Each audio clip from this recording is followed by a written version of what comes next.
Hello, hi, welcome once again to M5's English language learning program, Let's Speak English.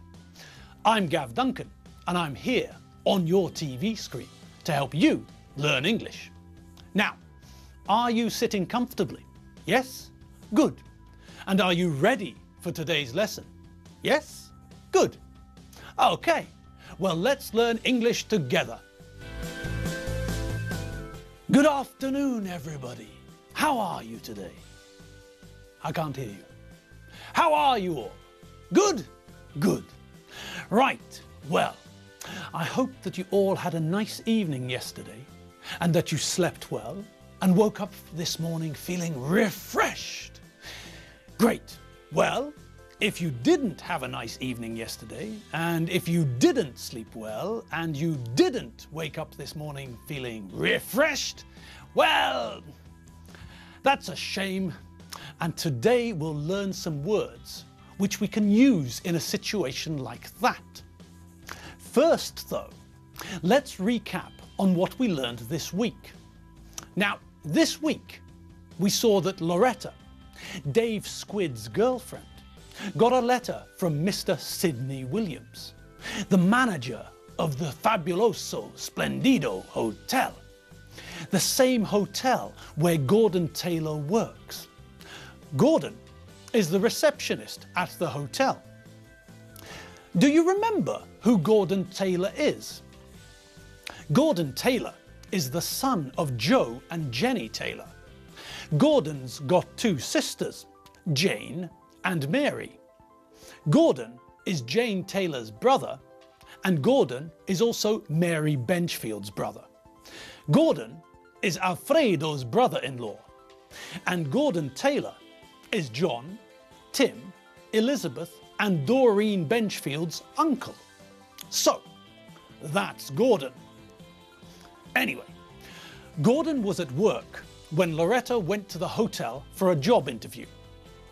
When we saw Loretta at the hotel, we didn't know what position she wanted in the hotel.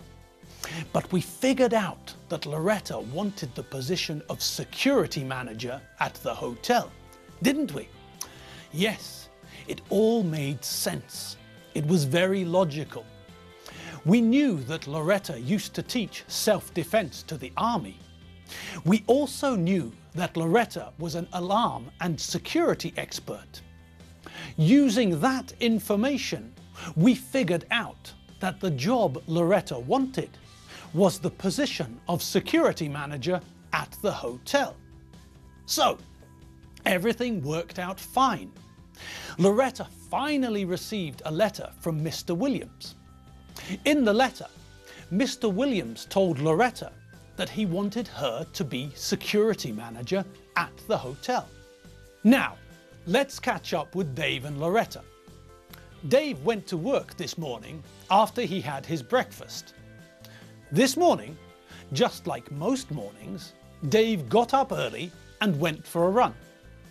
When Dave finished his run, he started to make breakfast for himself and Loretta.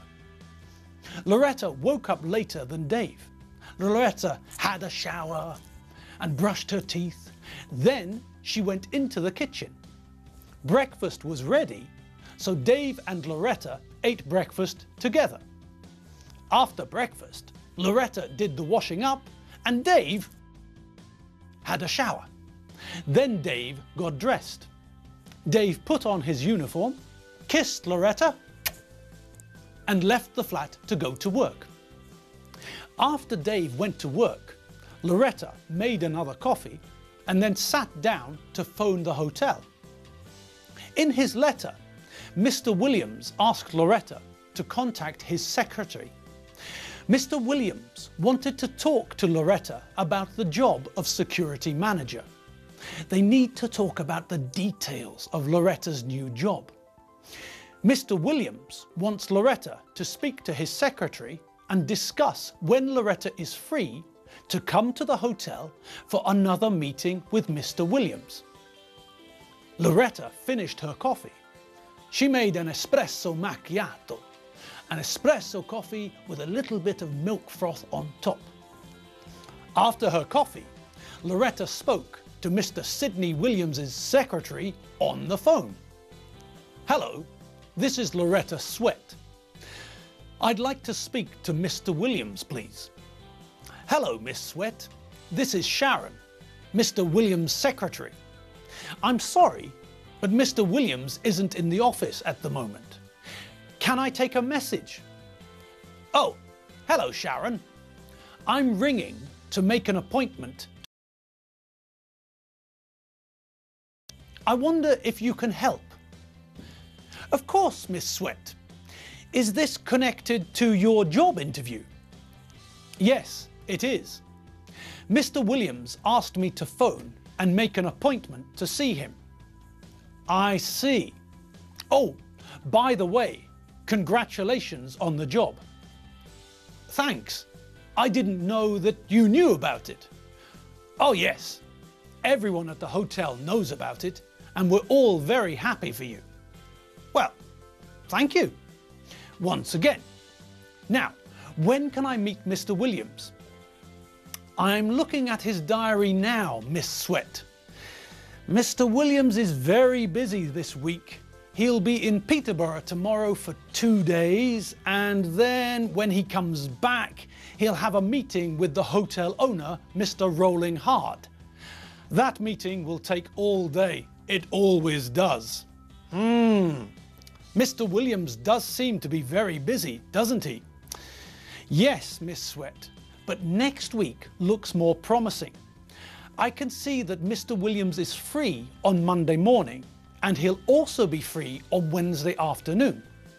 He'll also be free all day on Thursday. Okay, let me think. I'll be busy on Monday and Thursday, but I'm free on Wednesday. What time shall we say? Well, Mr. Williams always has lunch from 12:30 p.m. until 1 p.m. So what about 1:30? Is that okay for you, Miss Swett? 1:30? Yes, Sharon, that's perfect for me. Okay, I'll write that down in my diary. Next Wednesday at 1:30, meet Mr. Williams in the Fabuloso Splendido Hotel. I also made a note of the appointment in Mr. Williams' diary, Miss Swett. If there's a problem, I'll call you right away. Thank you, Sharon. Oh, have you got my number? Hang on, Miss Swett, I'll check. I've got a number here by your name. 01623 734 5213. Is that correct? Yes, that's my number. Thank you for your help, Sharon. I'll see you next Wednesday at 1:30. Thank you, Miss Swett, and congratulations once again. See you on Wednesday. Bye. Well, that was a long phone conversation, wasn't it? So now we know that Mr. Williams is a very busy man. This week his diary's full, so Loretta can only meet him next week. Mr. Williams will be free on Monday in the morning, but Loretta is busy then. Mr. Williams will also be free on Wednesday afternoon, and he'll be free all day on Thursday. Loretta is free on Wednesday afternoon, so she'll meet Mr. Williams on Wednesday at 1:30. Alrighty, so far so groovy. Sharon checked that she's got Loretta's telephone number. If there's a problem, she'll phone Loretta to tell her. Next week, Loretta will go into the hotel on Wednesday afternoon to meet Mr. Williams, the manager of the hotel. They'll discuss her new job, her salary, the benefits that come with the job, and the responsibilities of the security manager at the Fabuloso Splendido Hotel. Okay, OJ, time for something a little bit different. We'll leave Loretta for now while we have a look at some comparative adjectives.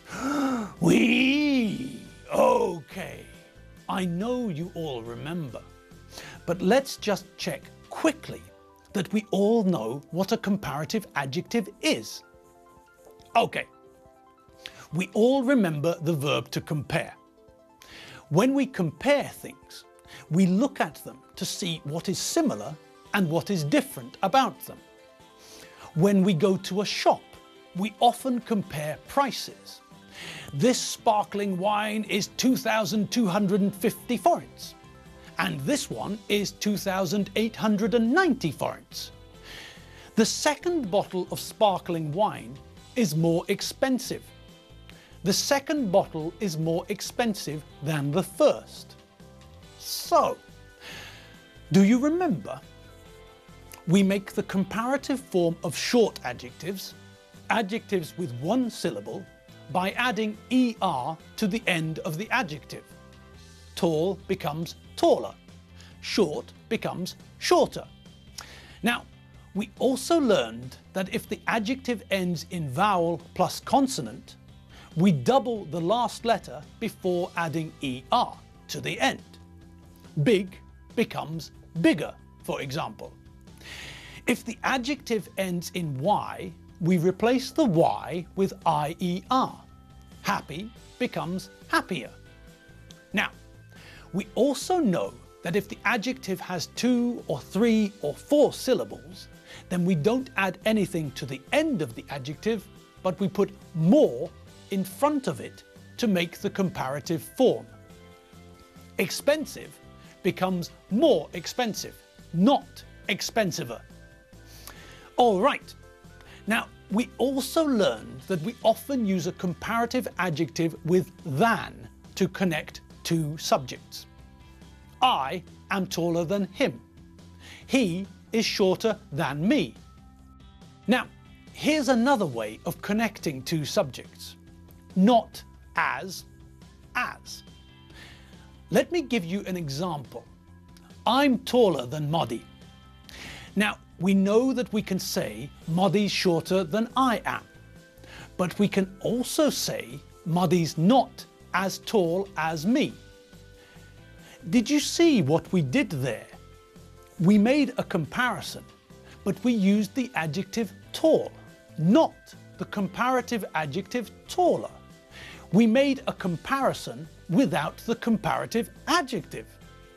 Groovy. That's right. We said exactly the same thing, two different ways. This is expanding our English. We can say the same thing in two.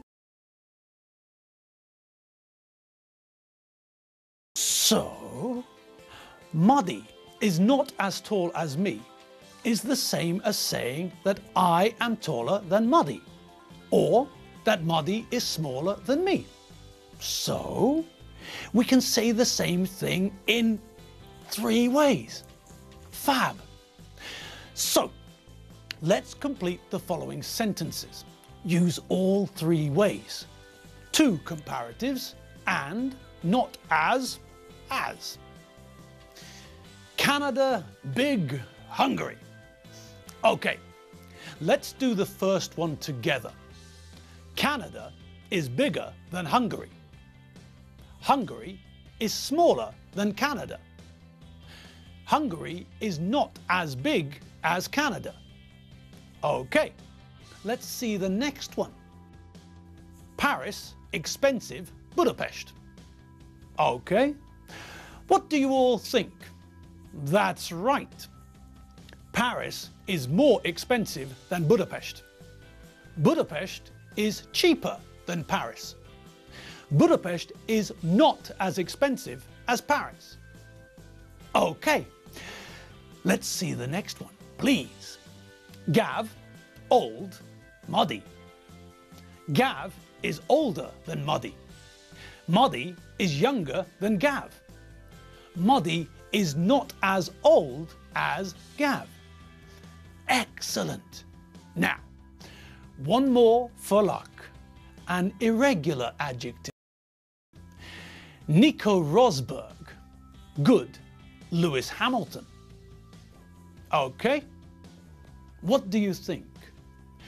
Nico Rosberg is better than Lewis Hamilton. Lewis Hamilton is worse than Nico Rosberg. Lewis Hamilton is not as good as Nico Rosberg. Great, fantastic, brilliant. That last one was very tricky, wasn't it? Still, the gods of English like a challenge, don't they? Damn right they do. All right, well, that's the end of the lesson. Thanks for watching. I'm Gav Duncan, and this is the end of Let's Speak English. Don't forget to check out all the videos at www.m5tv.hu. That's where the vocabulary lists are too. Okay, I'm out of here like Vladimir. See you later. Bye.